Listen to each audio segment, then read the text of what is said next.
మాతృదేవో భవ, పితృదేవో భవ. నేను మీ శ్రీధర్. ఇప్పుడు మనము డిసెంబర్ నెల 2025 సంవత్సరం గోచార ఫలితాలు ఏ విధంగా ద్వాదశ రాశుల వారికి ఉన్నాయనేది తెలుసుకునే ప్రయత్నం చేద్దాం. మిథున రాశి వారికి డిసెంబర్ నెల 2025 సంవత్సరంలో గోచార ఫలితాలు ఏ విధంగా ఉన్నాయో సశాస్త్రీయమైనటువంటి పద్ధతిలో తెలుసుకునే ప్రయత్నం చేద్దాము. గురువు యొక్క సంచారము ద్వితీయ స్థానంలో 6వ స్థానం, అంటే ఒక 6 రోజుల పాటు ద్వితీయ స్థానంలో, అంటే మిథున రాశి వారికి ద్వితీయ స్థానం అంటే కర్కాటకం. అక్కడి వరకు 6 రోజులు మాత్రమే ఉంటారు. ఎందుకని? అతిచారం వల్ల అక్కడ ఉన్నారు కాబట్టి. ఈ 6వ తారీఖుతో అతిచారం ముగించుకొని తను ఉండవలసినటువంటి మిథున రాశిలో ప్రవేశించి మిగతా 25 రోజుల పాటు ఆయన అక్కడ సంచారం చేస్తూ ఉన్నారు.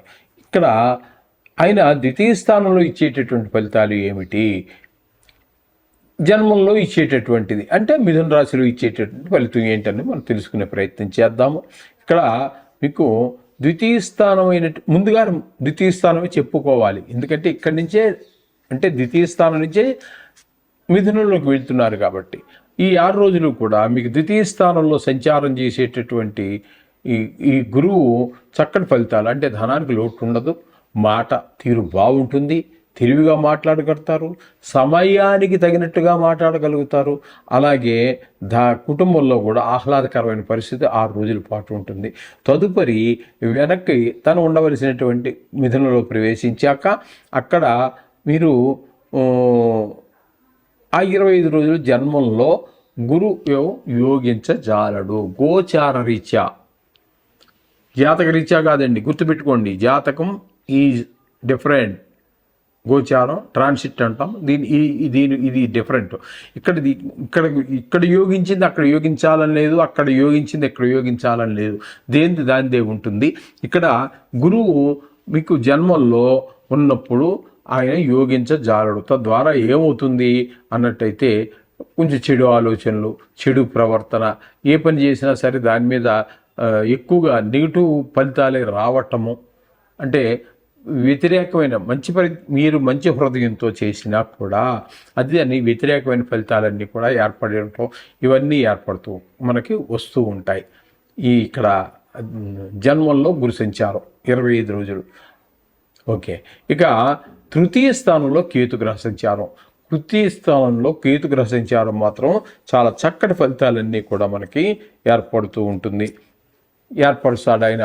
ఏంటంటే మీ ఇంట్లో మీ కుటుంబ సభ్యులు, అన్నదమ్ములు, చుట్టుపక్కల వాళ్ళు, వ్యాపార స్థలంలో లేదా ఉద్యోగ స్థలంలో ఎక్కడైనా సరే వాళ్ళందరూ కూడా మనస వాచ కర్మణ మీకు ఏ విధమైన సహాయం కావాలన్నా కూడా సమకూరుస్తారు.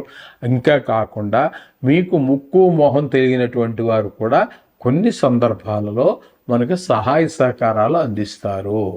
ఇది గమనించండి. ఈ విధంగా కేతు మనకి పూర్తి ఫలితాన్ని ఇస్తూ ఉన్నారు.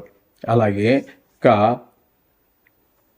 5వ స్థానంలో బుధుని యొక్క సంచారం తీసుకున్నట్టయితే, బుధుని యొక్క సంచారం 5వ స్థానంలో 6 రోజులు, 6వ స్థానంలో ఒక 24 రోజులు, ఒక్క రోజు మాత్రం 7వ స్థానంలో సంచారం చేస్తూ ఉన్నారు. ఇక్కడ మీకు మొట్టమొదట 5వ స్థానంలో సంచారం చేసేటటువంటి 5 రోజుల్లో మాత్రం మీకు అంటే ఎక్కువగా మన సంతానం మీద దుష్ప్రభావం చూపిస్తూ ఉంటుంది. అంటే గాయాలు, ఆటల్లో ఆడటం, ఆటల్లో గాయాలు తగిలించుకోవటం కావచ్చు, చదువు మీద శ్రద్ధ చూపించలేకపోవటం కావచ్చు, మన బుద్ధి బలాన్ని పూర్తిగా వాళ్ళు ఉపయోగించకపోవటం, అలాగే చెడు స్నేహాలు చేసేటటువంటి అవకాశం కూడా మనకి ఎక్కువగా కనిపిస్తూ ఉంటుంది. అది కొంచెం గుర్తుపెట్టుకోండి. ఇకపోతే 6వ స్థానంలో బుధ భగవానుడు మనకి 24 రోజుల పాటు చాలా మంచి ఫలితాలు ఇస్తారండి. ఆరోగ్యం బాగుంటుంది, అప్పులుంటే తీర్చేయగలుగుతాం, అప్పులు ప్రయత్నం చేస్తే అప్పు కూడా మనకు దొరుకుతుంది. ఆ దొరికినటువంటి అప్పుతోటి ఏదో గృహం నిర్మించుకోవటమో, గృహానికి స్థలం ఏర్పాటు చేసుకోవటమో, లేకపోతే పిల్లల చదువు కోసం, ఉన్నత విద్యల కోసం డబ్బులు ఖర్చు పెట్టడమో, ఇట్లాంటి మంచి పనులకి దాన్ని ఇన్వెస్ట్ చేయడం జరుగుతుంది. ఈ విధమైన ఫలితాలన్నీ బుధుడు 6వ స్థానంలో ఉండి మనకి ఈ విధమైన ఫలితాలు ఇస్తూ ఉన్నాడు. ఒక్క రోజు మాత్రం మళ్ళీ అయినా 7వ స్థానంలో ఉన్నారు. ఆ 7వ స్థానంలో ఉన్నప్పుడు భార్యాభర్తల మధ్యన వ్యాపారం, జాయింట్ వ్యాపారం చేసేవారి మధ్యన అనుకూలమైన ఫలితాలు ఇస్తున్నాడు. అంటే మీకు 6 రోజులు తీసేస్తే 25 రోజులు మాత్రం మీకు మంచి చక్కటి ఫలితాలన్నీ కూడా మనకి గురువు ఇస్తూ ఉన్నారు. గురువు కాదు, బుధుడు ఇస్తూ ఉన్నారు. ఇది గమనించండి. ఇకపోతే రవి యొక్క సంచారం తీసుకున్నట్టయితే 16 రోజులు 6వ స్థానంలోను, తదుపరి 7వ స్థానం అయినటువంటి ధనురాశిలోనూ ప్రవేశిస్తూ ఉన్నారు. దీన్ని మనం మామూలుగా కామన్గా చెప్పుకోవాలి అన్నట్టయితే దీన్ని ధనుర్మాసం అంటూ ఉంటారు. ధనుర్మాసం ప్రారంభం ఆ ధనురాశిలో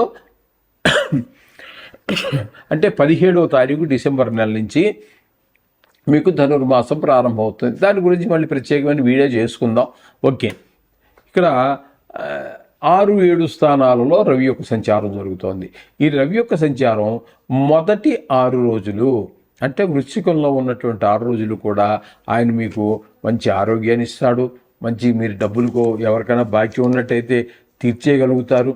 అలాగే డబ్బుల కోసం ప్రయత్నిస్తే అప్పు దొరుకుతుంది, అది కూడా సద్వినియోగం అవుతుంది.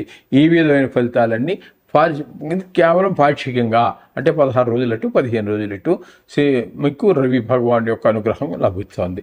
అలాగే కుజుని యొక్క సంచారం తీసుకున్నట్టయితే ఈయన ఒక 7 రోజులు మాత్రం మీకు 6వ స్థానంలో, తదుపరి 24 రోజుల పాటు 7వ స్థానంలోనూ సంచారం చేస్తూ ఉన్నారు. ఇక్కడ మనం చెప్పుకోవాల్సింది ఏంటంటే 6వ స్థానంలో సంచారం చేసేటటువంటి 7 రోజులు మాత్రం శని భగవానుడు, అదే కుజ భగవానుడు మీకు చాలా మంచి ఫలితాలు ఇస్తారు. కేవలం 7 రోజులు మాత్రమే. అంటే ఆరోగ్యం బాగుంటుంది, అప్పుల నుండి తీర్చేయగలుగుతారు, అప్పుల కోసం ప్రయత్నిస్తే దొరుకుతుంది.